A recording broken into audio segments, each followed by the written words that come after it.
जी मैं ध्रुव बड़ोलिया बोल रहा हूँ HDIC बैंक से। बताइए कार कैसे मिली? हाँ तो सर आपका कार्ड नंबर और उसकी एक्सपायरी डेट हमें बताइए सर। सिक्योरिटी नंबर मांग रही है सत्तू बेटा, तेरे को पता ना है हमारी 50,000 की लॉटरी निकली है। दोस्तों ये जो सीन आपने देखा ये एक्चुअली में जमतारा वेब सीरीज का एक सीन है और जमतारा के बारे में आप में से शायद बहुत लोगों ने जिन्होंने देख लिया होगा वो काफ़ी कुछ जान चुके होंगे कि भैया ये झारखंड का एक डिस्ट्रिक्ट है जिसको जमतारा कहा जाता है, जिसको फिशिंग कैपिटल ऑफ इंडिया भी कहा जाने लग गया था क्योंकि यहाँ पर बहुत ज़्यादा जो क्राइम होने शुरू हो गए थे, साइबर क्राइम जिसको कहा करते हैं, क्योंकि यहाँ का यूथ थोड़ा सा उन चीज़ों में पड़ चुका था जो आसान रास्ते होते हैं पैसे कमाने के, जहाँ पर मोबाइल लिया और किसी को भी फ्रॉड कॉल करनी शुरू कर दी कि आपका लकी ड्रॉ लग चुका है, आपका ATM बंद होने वाला है, आपका क्रेडिट कार्ड के साथ में दिक्कत शुरू हो गई है। तो ये सारी जो कॉलें हमने भी सुनी होंगी अपने साथ में जो हमारे को आई होंगी, उसमें भी यही सारी बातें आपने सुनी होंगी कि भैया आपका बैंक अकाउंट बंद होने वाला है, आपका ATM ख़राब होने वाला है। ये सारी चीज़ें तो आपने सुनी होंगी जहाँ पर कहा जाता है कि भैया बैंक का एग्जीक्यूटिव आपको कॉल कर रहा है, आपको अपनी क्रेडिट कार्ड का नंबर बताना पड़ेगा, पीछे का CV बताना पड़ेगा और उसके बाद में आपका बैंक खाली कर दिया जाता है। तो ये तो था पूरा का पूरा सीन जमतारा डिस्ट्रिक्ट का, जहाँ पर ये सारी चीज़ें काफ़ी ज़्यादा नॉर्मल हो चुकी थी और इनके जो विक्टिम होते थे वो इंडिया के अंदर ही हुआ करते थे, जिनके साथ में ये काफ़ी कुछ कर चुके थे। कई लोगों से लाख लाख तक इन्होंने ऐंठ लिए थे। हालांकि ये क्राइम अब वहाँ तक सीमित नहीं रहा था, अब ये कई और जगहों तक आ चुका था, जहाँ पर अब जो इंग्लिश बोलने वाले लोग थे उन्होंने फ्रॉड शुरू कर दिया था इंटरनेशनली, जो कि US तक जा चुका था। आप में से शायद बहुत से लोगों ने ऐसी फ्रॉड कॉलें सुनी भी होंगी, यूट्यूब के ऊपर कई सारी वीडियोस भी इनके ऊपर मौजूद है, जहां पर इंडियन टेक स्कैमर अगर आप लिख भी दोगे यूट्यूब के ऊपर तो आपको बहुत सी ऐसी वीडियो मिल जाएंगी जहां पर ये जो स्कैमर है ये US की कंट्री या फिर किसी फॉरेन कंट्री के यूजर्स को बेवकूफ बनाते हैं, ये बता के कि भैया हम माइक्रोसॉफ्ट के एग्जीक्यूटिव हैं या फिर किसी और कंपनी के एग्जीक्यूटिव हैं जो इनकी मदद कर सकते हैं इनके कंप्यूटर को रिपेयर करने के लिए। दरअसल यहाँ पर पूरा का पूरा कॉल सेंटर सेटअप कर दिया जाता है कई जगहों पर जहां पर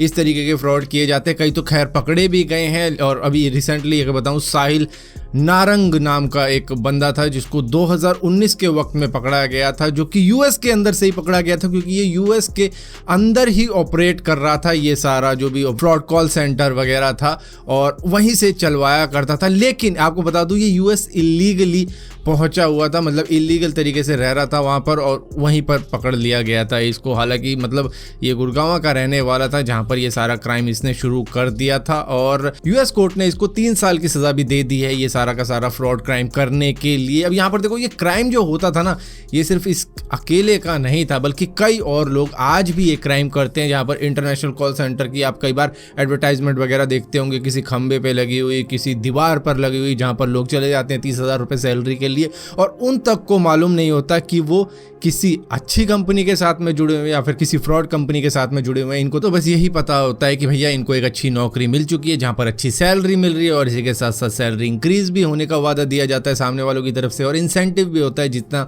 हिसाब से वे पैसे निकाल पाते हैं सामने वाले कस्टमर से। और कॉल सेंटर वाले ज़्यादातर इसी तरीके से काम करते हैं जहाँ पर इनको इंसेंटिव बेस भी कमीशन वगैरह मिल जाता है जब इनका टारगेट पूरा हो जाता है। सो यहाँ पर बेसिकली होता क्या है कि ये कुछ एडवर्टाइजमेंट खरीद लेते हैं जो कि पॉपअप एड्स होती हैं, जो कि आप किसी भी एरी गैरी नथु खैरी वेबसाइट पे जाते हो तब वहाँ पर वो फ्लैश करने लग जाती है कि भैया आपके पीसी में मालवेयर आ चुका है, वायरस आ चुका है, आपका पीसी अफेक्टेड है, जिसके बाद में वो क्लोज तक नहीं की जाती है। आपने भी कई बार ऐसी एडवर्टाइजमेंट देखी होगी अपने एंड्रॉयड मोबाइल के ऊपर भी चलते हुए, जहाँ पर आपको लगता होगा यार मेरे मोबाइल में तो वायरस आ गया, लेकिन ब्राउजर क्लोज, वो नोटिफिकेशन भी चली जाती है, वो एडवर्टाइजमेंट भी चली जाती है। तो इस तरीके से ये चीज़ें होती है। लेकिन कई बार क्या होता है कि बंदा क्लोज तक नहीं कर पाता है उस एड्स को क्योंकि वो बार बार आती रहती है और लोगों को लगता है कि भैया उनका पीसी अफेक्टेड हो चुका है इस वायरस से, जिसके बाद में एक नंबर भी उसी के नीचे होता है कि भैया यहाँ पर कॉल करो आपको मदद यहाँ से मिलेगी, जिसके बाद में ये कॉल करते हैं और वो नंबर होता है इन फ्रॉड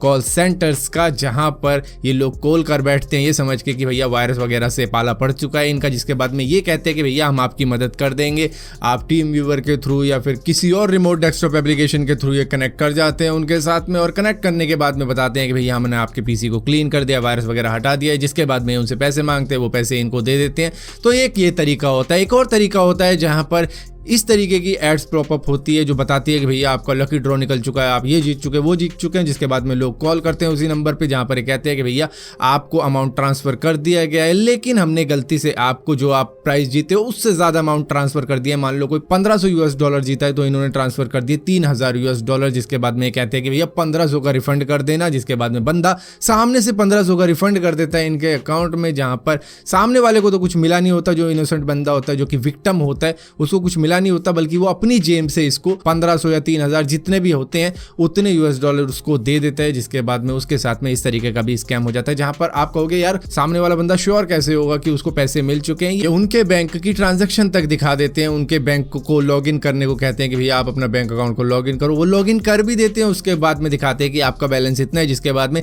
HTML एडिटर के सहारे ये उनकी वो ट्रांजैक्शन को थोड़ा सा बढ़ा के दिखा देते हैं, जो कि किसी भी ब्राउजर के थ्रू बड़े आराम से की जा सकती है। तो वो सारी चीजें करके दिखाने के बाद में सामने वाले को कंफ्यूज कर देते हैं कि भैया आपके बैंक में इतने पैसे आ चुके हैं, जिसके बाद में वो भी हैरान हो जाता है कि भैया आ गए, और उसके बाद में वो भी इनको पैसे दे जाता है। तो इस तरीके का स्कैम चलता है इन इंटरनेशनल कॉल सेंटर्स के अंदर, जहां पर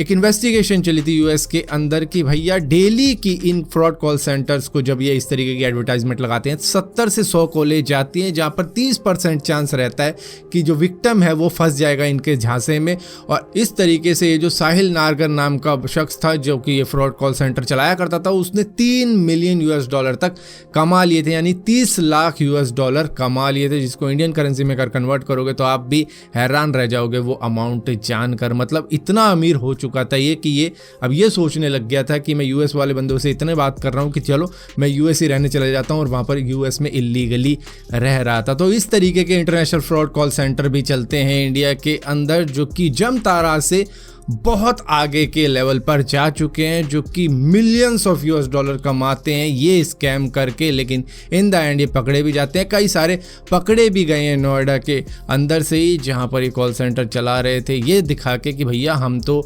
माइक्रोसॉफ्ट से फ्रेंचाइज्ड हैं या उस कंपनी से फ्रेंचाइज्ड हैं, और इस तरीके से काम कर रहे थे जैसे कि कोई लीगल काम होता है। मतलब ऑफिस के अंदर कैंटीन वगैरह भी मौजूद थी और किसी को मालूम ही नहीं था कि ये फ्रॉड कॉल सेंटर चल रहा है, लेकिन इन द एंड पकड़े गए जब बाहर से, यानी यूएस के जो डिपार्टमेंट है FBI वगैरह, उन तक की बातचीत होने लग गई थी इंडियन साइबर क्राइम ब्रांच से। तो इस तरीके से ये पकड़े गए थे। तो अभी भी कई सारे चल रहे हैं अंडरग्राउंड में, और पता भी नहीं होगा कि रात के अंधेरे में इंटरनेशनली कहाँ पे कॉलें हुई जा रही हैं। सो फिलहाल के लिए दोस्तों इस वीडियो के अंदर इतना ही था, यही सब बताना था कि क्या है ये इंटरनेशनल कॉल सेंटर का फंडा, जो कि इंडिया के अंदर अलग अलग खंभों पे पोस्टर चिपका देते हैं कि आप इंटरनेशनल कॉल सेंटर ज्वाइन करो, वहाँ पे इंटरनेशनली बात करो, ये वो करो, और ये सारी चीज़ें होती हैं। यहाँ पर काफ़ी शर्म भी आ जाती है जब देखते हैं यूट्यूब के ऊपर कई सारी ऐसी वीडियोस जहाँ पर हमारे इंडियन लोग ही स्कैम कर रहे हैं इस तरीके का, अपने आप को माइक्रोसॉफ्ट का टेक एग्जीक्यूटिव बता के, और वहाँ पर जब कमेंटें होती हैं जो कि काफ़ी शर्मसार कर देने वाली होती हैं, तो बड़ी ही